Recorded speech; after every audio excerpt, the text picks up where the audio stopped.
Assalamualaikum warahmatullahi wabarakatuh. Bagaimana kabarnya? Semoga kita senantiasa dalam keadaan yang sehat walafiat. Pada video kali ini kita akan membahas mengenai asal mula kehidupan. Dalam video ini kami beranggotakan 1. Ahmad Rafsanjani, 2. Asfinda Khairul Rasida, dan 3. Dian Safitri.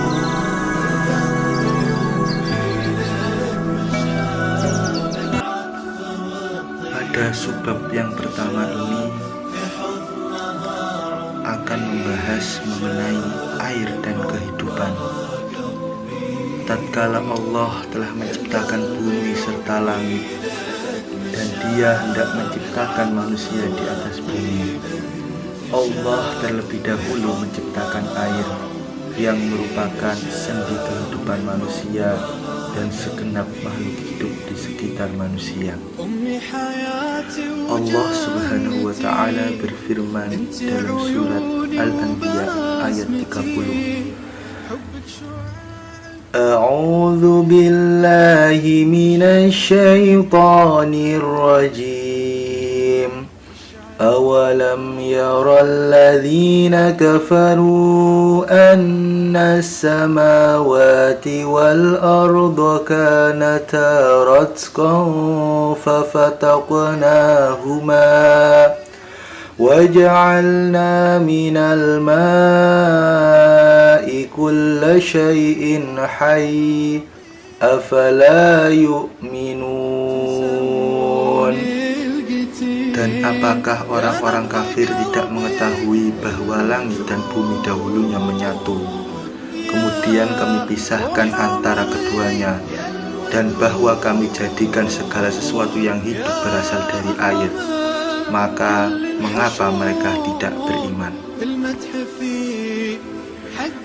Ayat mulia ini dianggap sebagai salah satu mukjizat ilmiah terbesar dalam Al-Quran. Sebab ayat ini menegaskan bahwa semua makhluk hidup tersusun dari air.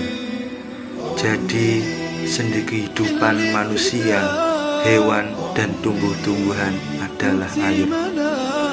Air adalah satu-satunya perantara yang mengandung mineral-mineral dan zat-zat makanan yang dibutuhkan oleh makhluk hidup.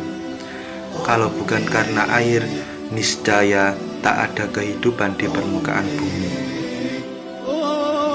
Dalam Al-Quran, Allah menyebutkan banyak sekali keutamaan tentang air. Di antaranya, air menjadi sendi kehidupan orang-orang yang beriman. Air memiliki sifat mubarak dan banyak memberi berkah.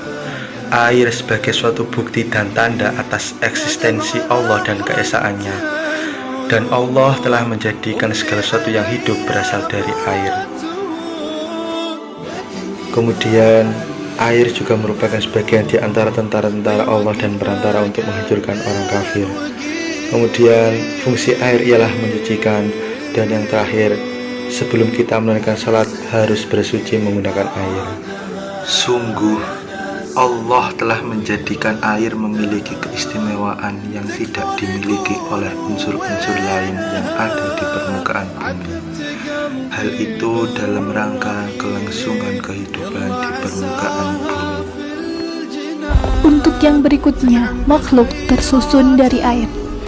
Banyak ayat Al-Quran mengindikasikan peranan air dalam penciptaan makhluk hidup, antara lain, dan apakah orang-orang kafir tidak mengetahui bahwa langit dan bumi keduanya dahulu menyatu, kemudian kami pisahkan antara keduanya, dan kami jadikan segala sesuatu yang hidup berasal dari air? Maka mengapa mereka tidak beriman? Quran Surat Al-Anbiya ayat 30. Bila diamati, ayat-ayat yang berkaitan dengan penciptaan manusia dan makhluk hidup lainnya memperlihatkan adanya mukjizat yang salah satunya adalah penciptaan makhluk hidup dari air. Manusia baru memahami informasi yang diberikan Al-Quran ini beratus tahun kemudian, saat mikroskop dan serangkaian alat canggih lain yang membantu proses penelitian ditemukan. Air adalah segalanya.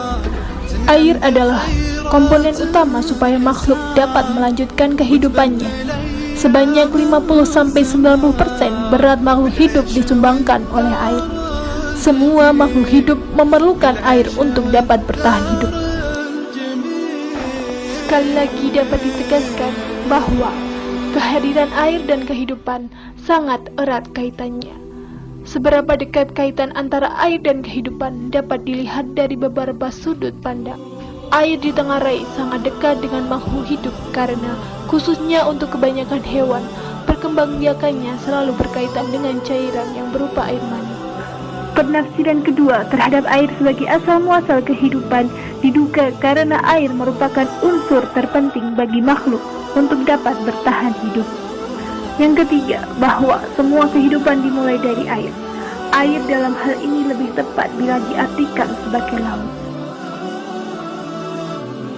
Dari uraian tersebut, peran air dalam kehidupan sangat jelas, baik untuk memulai adanya makhluk hidup di bumi yang berasal dari kedalaman laut, kemudian pada proses reproduksi, khusus untuk beberapa jenis binatang, hingga kelangsungan hidup manusia. Air sangat diperlukan untuk pembentukan organ dan menjalankan fungsi organ. Demikianlah Allah menciptakan apa yang Dia kehendaki. Apabila Dia hendak menetapkan sesuatu, Dia hanya berkata kepadanya, jadilah, maka jadilah sesuatu itu. Quran Surat Ali Imran ayat 47. Dan sebagian dari tanda-tanda kebesarannya, engkau melihat bumi itu kering dan tandus, tetapi apabila kami turunkan hujan di atasnya, niscaya ia bergerak dan subur. Sesungguhnya Allah yang menghidupkannya pasti dapat menghidupkan yang mati. Sesungguhnya Dia Maha Kuasa atas segala sesuatu. Quran Surat Fussilat ayat 39. Kemudian, teori-teori asal mula kehidupan menurut ilmu pengetahuan modern. Teori yang membahas asal mula kehidupan menurut ilmu pengetahuan modern adalah teori abiogenesis, dan asal kehidupan teori abiogenesis adalah salah satu teori yang berkembang di ranah ilmu pengetahuan alam. Teori ini percaya bahwa asal kehidupan bermulai dari agregat-agregat materi non-hidup. Istilah ini menunjuk pada suatu disiplin ilmu yang berusaha mengungkapkan bagaimana kehidupan di bumi dimulai dari ketiadaan. Teori ini tidak seperti evolusi, tidak membahas bagaimana sebuah kelompok kehidupan berubah dengan berjalannya waktu.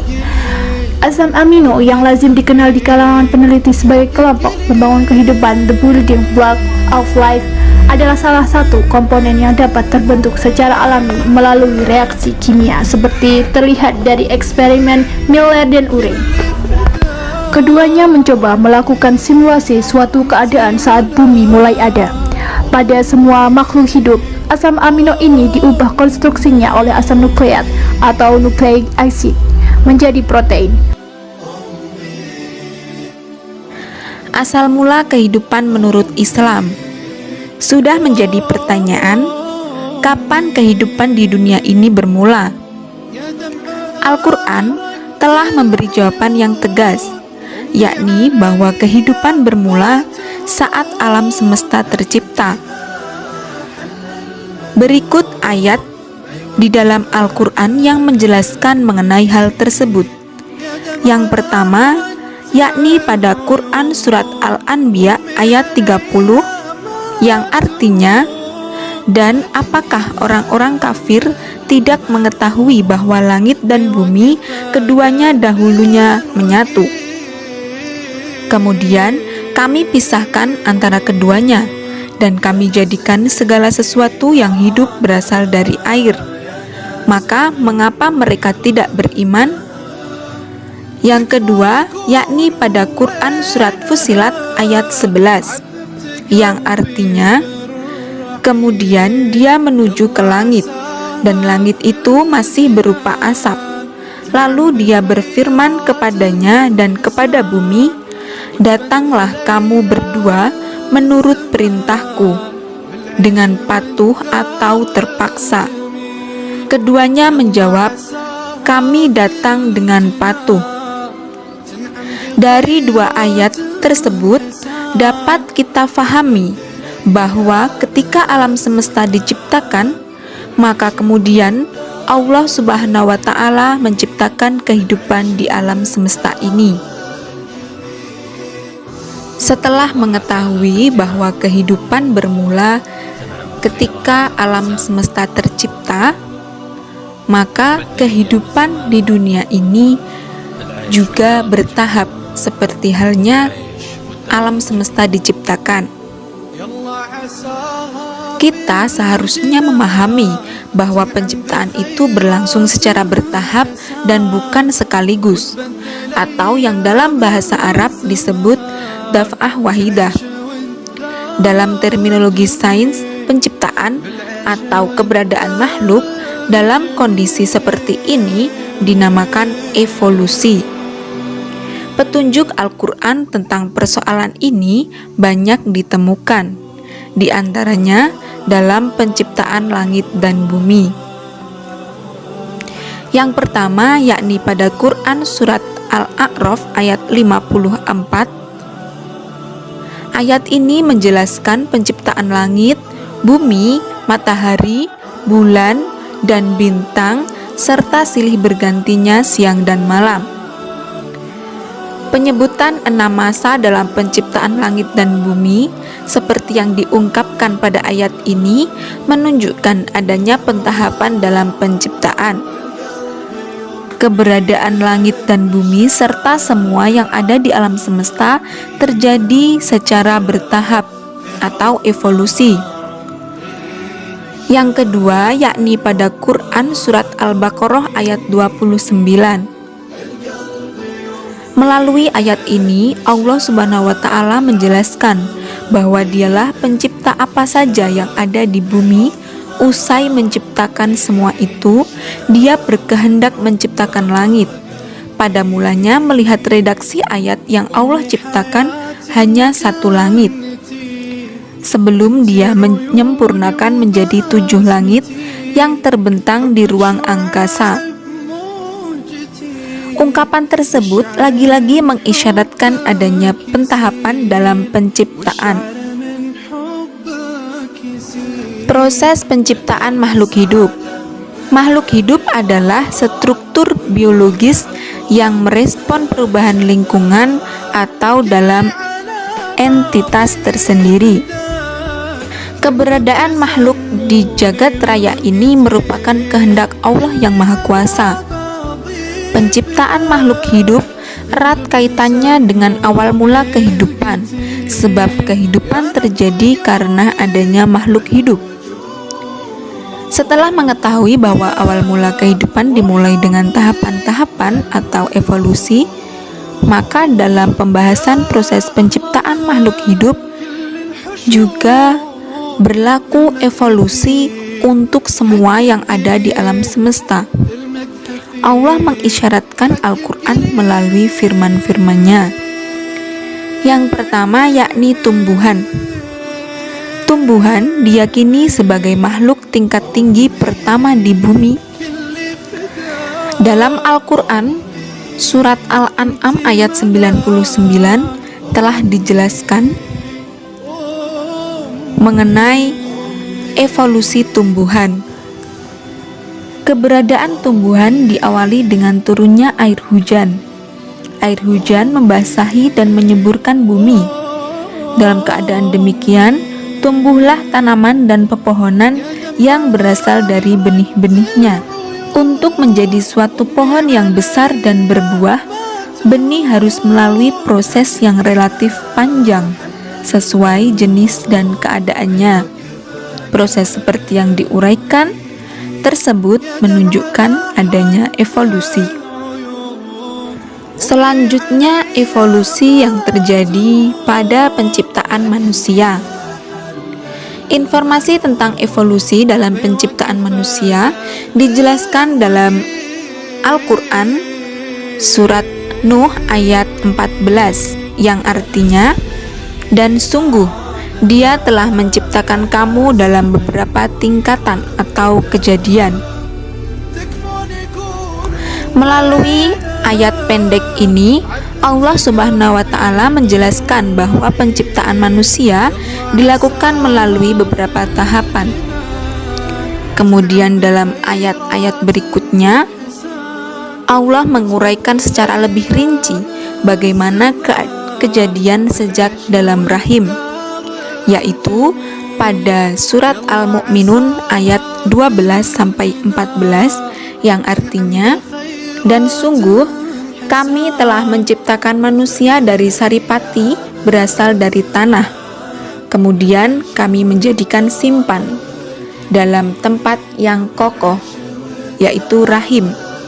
Kemudian air mani itu kami jadikan sesuatu yang melekat. Lalu sesuatu yang melekat itu kami jadikan segumpal daging. Dan segumpal daging itu kami jadikan tulang belulang. Lalu tulang belulang itu kami bungkus dengan daging. Kemudian kami menjadikannya makhluk yang berbentuk lain. Maha suci Allah, pencipta yang paling baik.